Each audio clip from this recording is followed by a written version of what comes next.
Shabbat Shalom. Good morning and good day sa ating lahat, mga kapatid sa pananampalataya at mga sumusubaybay at tumatangkilik sa ating daily devotional.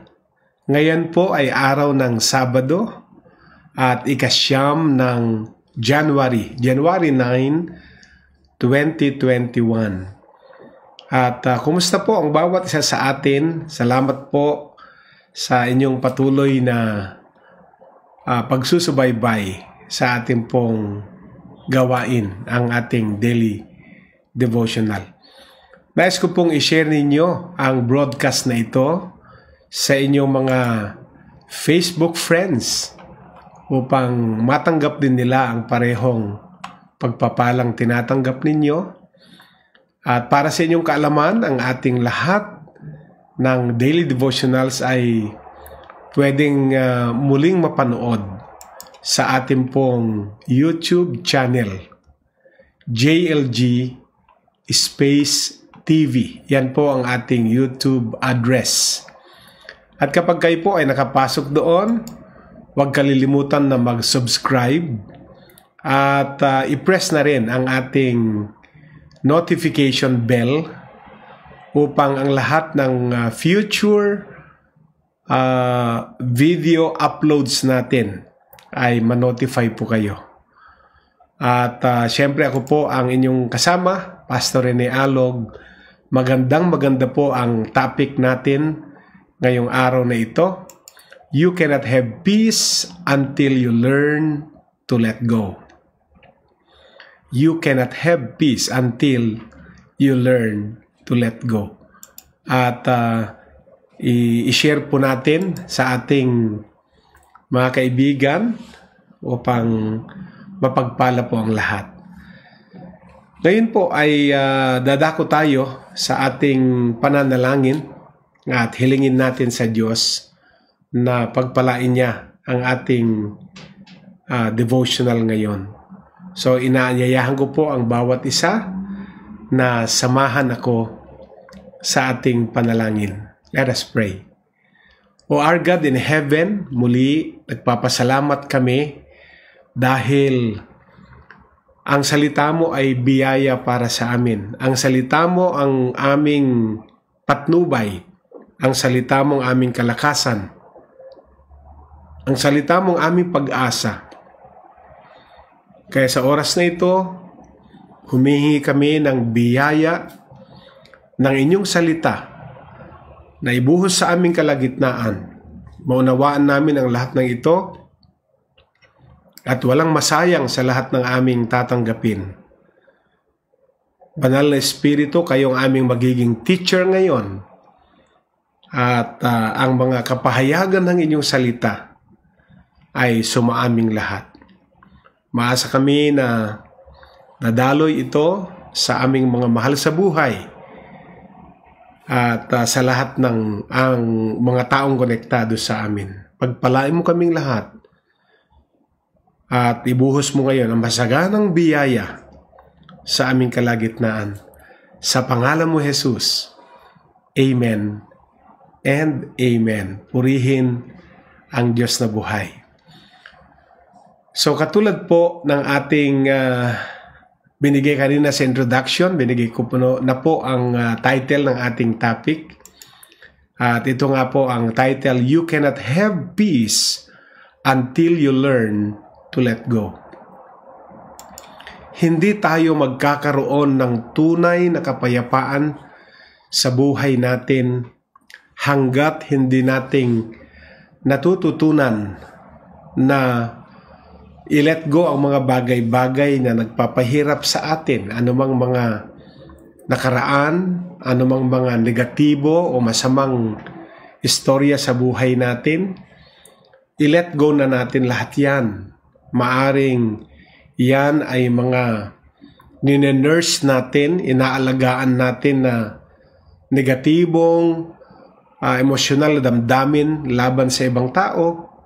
I-release na natin lahat, i-let go na natin kasi never po na mag-exist ang peace and at the same time ang ating mga resentment, bitterness, hatred, unforgiveness, o ano pang mga negatibong mga emosyon sa ating kalooban. So, yan po ang pagtutuunan ng ating topic sa susunod na 30 minuto. You cannot have peace until you learn to let go.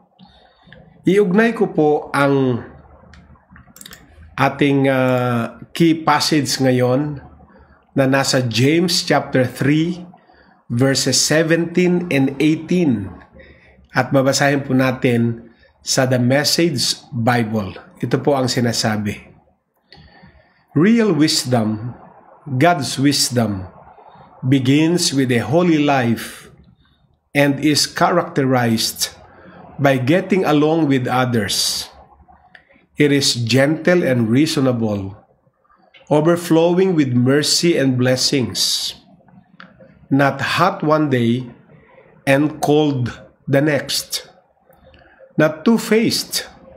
You can develop a healthy, robust community that lives right with God and enjoy its results only if you do the hard work of getting along with each other, treating each other with dignity and honor.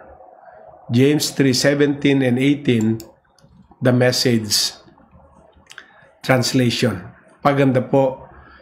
Actually, yung verse 17 sa binasa natin ay napag-aralan natin kahapon. Pero dinugtong natin ang verse 18 ngayon sa ating pagtuturo ngayon kasi may kaugnayan po ang verse 18 sa nais iparating sa atin ng Panginoon na pangungusap upang magkaroon tayo ng mas magandang ehemplo, mas magandang patutuo sa mga taong nakakaalam na tayo ay mga Kristiyano na supposed to be nagpapakita ng tamang asal, tamang pag-uugali sa mga taong wala pa sa Panginoon. Kaya kahapon po pinag-usapan natin, real wisdom or God's wisdom begins with a holy life. At ano ang characterization nito? By getting along with others. It is gentle and reasonable, overflowing with mercy and blessings. Not hot one day and cold the next. Not two-faced. Sabihin, dapat may consistency. No? We can develop a healthy, robust community that lives right with God and enjoys its results only if you do the hard work of getting along with each other. So inulit niya uli yung verse 17 sa verse 18, yung mahalagang salitang getting along with each other by treating each other with dignity and honor. With so many people at home, more during this pandemic, itong panahon ng pandemic, maraming lagi tayong nasa bahay, wala masyado activities, sama-sama ang maraming tao sa bahay, mas marami tayong pagkakataon na makakahalubilo yung mga taong malapit sa atin. And you might notice na you are a little more sensitive than usual. Siyempre, nung wala pa itong global pandemic, marami tayong activities sa labas. Pero dahil marami ng health protocols at limitations, na hindi na natin nagagawa yung activities masyado sa labas, kaya mas marami na tayong panahon na nasa loob tayo ng mga bahay natin at hindi natin namamalayan na we are a little more sensitive than usual. Maybe you are quick to point out everything that's wrong in the world or in your home. Diba? Kasi siyempre, wala na kayo ibang mapag-usapan, wala na ibang mga agenda, wala na ibang mga bagay-bagay, kundi mga iba't ibang issue. Maaring issues sa labas ng bahay o mga issues sa mundo at mga issues sa loob ng bahay, at nagiging quick to point out tayo yung mga bagay-bagay na mali. Nagiging critical tayo sa maraming pagkakataon. Or maybe you jump on every mistake and error and feel duty-bound to remind people what didn't work. Hindi po ba? At maaring mabilis tayong maghanap ng mali, ng pagkakamali, at laging ang pakiramdam natin papel nating i-remind ang lahat ng tao ang mga bagay na hindi tama. Maybe you are just openly or overly picky about everything and determined to keep bringing up the past. And ito pong exercise na yan, yung mga ginagawa natin na yan sa panahon na ito, ito pong panahon ng pandemic ay tinatawag nating stressful season. Di po ba? Kaya ang tawag ko nga dyan pandemic fatigue. Marami na pong pagod sa sitwasyon. And this is really a stressful season. And it is understandable that you will feel like acting this way at certain times. Maaring yung mga in-enumerate natin, inisa-isa natin sa unang bahagi ng ating presentation, hindi naman lahat ng yun tayo. Pero may mga ilan, may mga bagay-bagay na tayo ay we act that way sa mga certain times. Maaring hindi naman lagi tayong ganon, pero we act that way at certain times. But if you want to plant seeds of peace in your relationships, then you won't emphasize other people's mistakes. Okay? Kung gusto natin na makapagtanim ng binhi ng kapayapaan sa mga relasyon na kinabibilangan natin, ay magsisimula po tayo sa wag laging nag-e-emphasize sa mga pagkakamali ng ibang tao. Wag laging naghahanap tayo ng kamalian sa isang tao. And you will let go of your pride and choose to put someone else's needs above your own. Amen. Matutunan nating i-let go ang ating pride, ang ating pagmamataas, at piliin natin mula sa oras na ito, gusto nating maghari ang kapayapaan sa lahat ng relationships na kinabibilangan natin. Piliin nating mas maging priority yung pangangailangan ng iba higit sa ating mga pangangailangan, yung ilalagay ang interest ng iba higit sa ating mga sariling mga interests. Well, I'm not saying na madali yun. That's not easy. Even when you are not under stress. Hindi po madali itong sinasabi ko na i-prioritize, ilagay sa unahan ang pangangailangan ng iba higit sa iyo, i-let go ang pride. Hindi po madali. But it is a mark of spiritual maturity when you can let something go for the sake of healthy relationships. Amen? Ang pag-let go ng ating pride, ang pagpa-prioritize ng interest ng iba higit sa ating interest, ay marka po yan, tatak po yan ng paglago sa pananampalataya. Amen? When you can let something go for the sake of healthy relationships. Yan po ang sinabi po ng verse 17 sa James 3 kanina, no? Real wisdom God's wisdom. Ayan po tayong verse dyan, and I want to show you sa verse 17. Real wisdom, God's wisdom, is gentle and reasonable, overflowing with mercy and blessings, not hot one day and cold the next, not two-faced. Blessed be the reader of the word. Yan po ang James 3:17. So, mercy, binanggit po niya mercy and blessing. Mercy, the Bible says, is a mark of wisdom. Ang pagiging mahabagin, ang pagiging maawain, ayon po sa definition ng Bible, ay isang marka, isang tatak ng karunungan o katalinuhan. Ang isang taong merciful ay isang taong punong-puno ng talino. Because mercy is giving people what they need, not what they deserve. Amen? Yan po.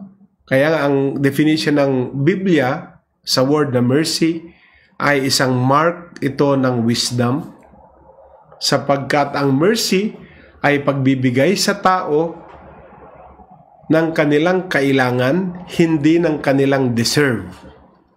Giving people what they need, not what they deserve. So when somebody stumbles, you don't judge them. Amen? Kasi hindi naman pwedeng hindi rin mangyari sa atin yan. Time will come. Baka nauna lang siyang na-stumble, baka nauna lang siyang nadapa. Pero pag nilapatan kaagad natin ng judgment yan, nilapatan kaagad natin yan ng criticism, balang araw, di natin namamalayan, tayo naman din ang ma-stumble. That is why, when somebody stumbles, you don't judge them. Anong gagawin mo? Instead of judging them, you encourage them. Yun po ang mercy. Mercy is forgiving. Mercy is gracious. Mercy is treating people the way God treats them. Amen? So yan po. Kapag may na-stumble, pag may nag-fall, you don't judge them. But instead, bilang isang matured person, tayo ang maging source ng encouragement para sa kanila. Tayo ay mapagpatawad. Tayo ay punong-puno ng habag at awa. At ang pagtrato natin sa tao ng ganong paraan ay nagagaya natin, natutulad tayo sa pagtrato ng Diyos sa mga taong ganon. Ano pa po? Meron pong sinasabi po ang Proverbs 17 verse 9, and I just want to read the Proverbs 17 verse 9. Love forgets mistakes. Nagging about them parts the best of friends. So napakalinaw po na ang pag-ibig ay lumilimot sa mga pagkakamali. Pero ang hindi nakakalimot ang siyang magpapahiwalay sa relasyon ng matalik na magkaibigan. So pairalin natin ang pagmamahal, ang tunay na kahulugan ng pag-ibig, at ang pag-ibig ay lumilimot sa pagkakamali, hindi siya nagtatanim, hindi siya nagbibilang ng pagkakamali, dahil sisira yan sa lahat ng uri ng relasyon kapag pinapairal natin ang pagkakamali sa halip na limutin upang hindi masira ang anumang relasyon. Si Clara Barton, ang founder po ng American Red Cross, was reminded by a friend of an especially cruel thing that somebody had done to her years before. Si Clara Barton ay niremind ng kanyang kaibigan patungkol sa isang masamang bagay na ginawa ng isang tao sa kanya maraming panahon na ang lumipas. At ang sabi po ni Barton acted like she didn't remember it. And the friend asked, "Don't you remember? Hindi mo ba maalala yung ginawang masama sa'yo ng isang tao?" At si Clara Barton ay nakilala siya sa kanyang famous reply. Ang sabi niya, "No, I distinctly remember forgetting it." What are you choosing to forget out of love and wisdom? Because emphasizing mistakes is not helpful. Lahat naman po tayo nagkakamali. Gusto nga natin iwanan na yung mga pagkakamali ng kahapon. Pero kapag may mga tao na nag-e-emphasize sa ating mga pagkakamali sa nakaraan, hindi sila nakakatulong. O sige, third person yun. Tayo na lang. Kung tayo po ay laging nag-e-emphasize ng mga pagkakamali sa nakaraan, hindi natin natutulungan yung taong bumangon o makabawi o mag-make up sa kanyang pagkakamali. So let us not emphasize mistakes sapagkat we are not helping the person na nakagawa ng mistakes. Mercy is what is helpful and loving. Kailangan po lahat ng lalong-lalo sa mundong kinalalagyan natin, kailangan lahat ng tao ng mercy. And I want to read another verse in Proverbs 15 verse 4. Proverbs 15 verse 4. Ang sabi po, kind words bring life, but cruel words crush your spirit. Proverbs 15 verse 4 of the Good News Translation. Ang mabait na salita ay nagbibigay buhay, ngunit ang masamang salita ay sisira sa iyong kalooban. Amen? The words you say make a difference. Mahalaga po, hindi lamang dahil karapatan mong sabihin ang mga gusto mong sabihin. Hindi po, alam niyo ho, ang freedom of expression, hindi po siya absolute. Meron din siyang limits. No? Okay, may kalayaan akong magpahayag ng aking saloobin.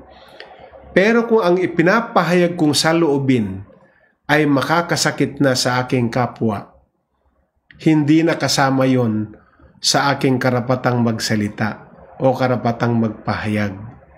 Sapagkat ang Biblia po ay malinaw na nagsasabing ang mabuting salita ay nagbibigay buhay.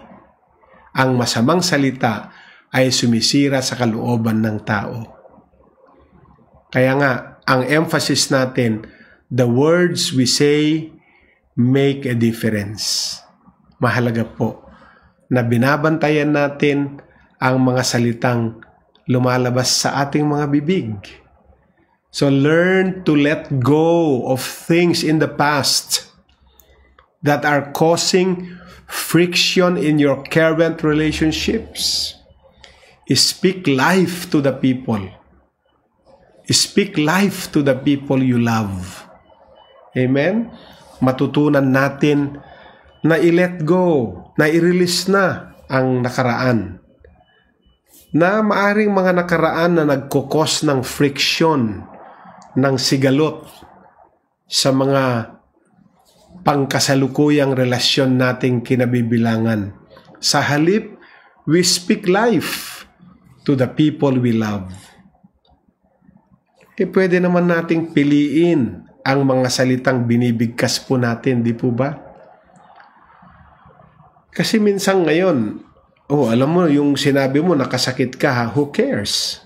Ganyan na po ang tao ngayon. Sanay na sila sa who cares. We need to care. Dapat binabantayan natin ang mga salitang sinasabi natin. Yung salita mo ba na yan ay nakapag-build up ba sa nakikinig? O nang hina at nang lupaypay yung nakikinig? Dapat maingat po tayo sa ating mga sinasabi. Hindi dahil karapatan lang natin sabihin. And make sure na yung sinasabi natin ay hindi tayo mas guilty. Sapagkat minsan nagiging defense mechanism ng tao na kaya siya nagsasalita ng masama laban sa isang tao sapagkat ginagamit niya yung kanyang salita para takip niya, para pantakip, para takpan niya ang kanyang sariling kamalian. Kaya let us make sure na hindi tayo mas guilty doon sa mga salitang lumalabas sa bibig natin laban sa kapwa-tao sapagkat hindi po maganda lalo. So babantayan natin, be wise, maging matalino tayo. Babantayan natin ang mga salitang lumalabas, binibitawan ng ating mga bibig. Dapat iniisip natin, ito bang sasabihin ko ay magbi-build up ba sa tao? O sisira sa tao? Pag sisira sa tao, kahit karapatan mo pang sabihin, don't do it. Right? Pero kung mag-build up yan sa tao, huwag kang mahiya. Di po ba? So speak life to the people you love. Hallelujah. So yan po yung naging topic natin. You cannot have peace until you let go. Hindi ka magkakaroon ng kapayapaan hanggat hindi mo natututunang i-release, i-let go ang lahat ng masamang damdamin, masamang bagay. Maaring years and years na pong lumipas at ini-nurse mo pa rin yan. Ang tagal mo namang mag-let go.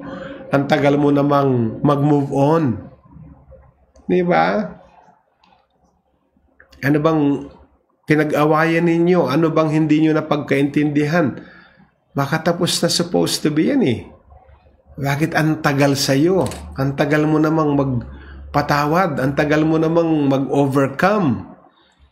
Saan ka bang lahi galing? Parang ganun, ano? Ha? Purihin ng Diyos.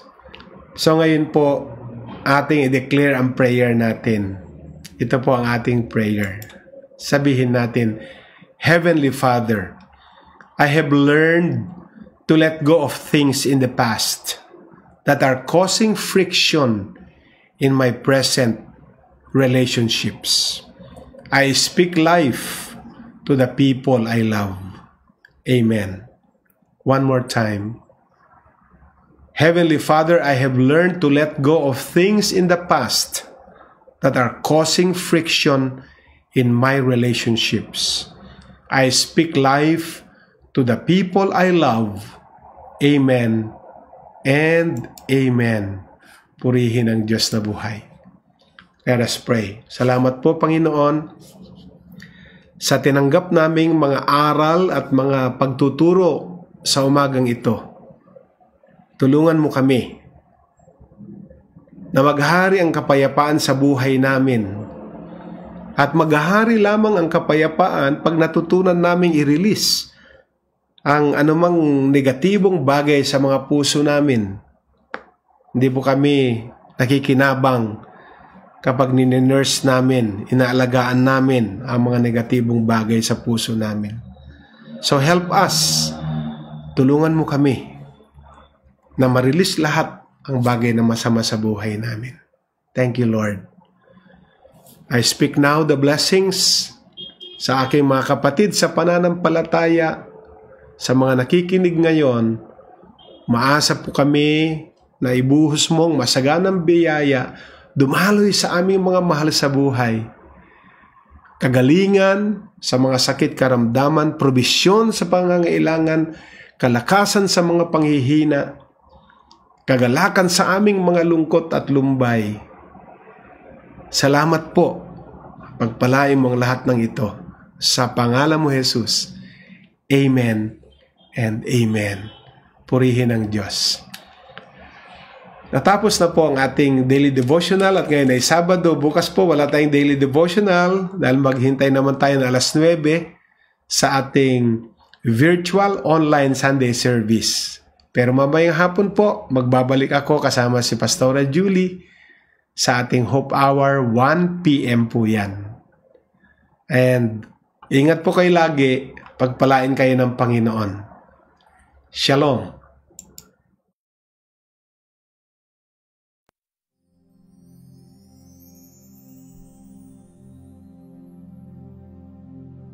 When I look at what you've done in my life, I am so grateful. You are so faithful. When my heart seems to stray from your ways, you show me your mercy. Your compassion never fails me. You are loyal and true. There is no one that can love me like you do.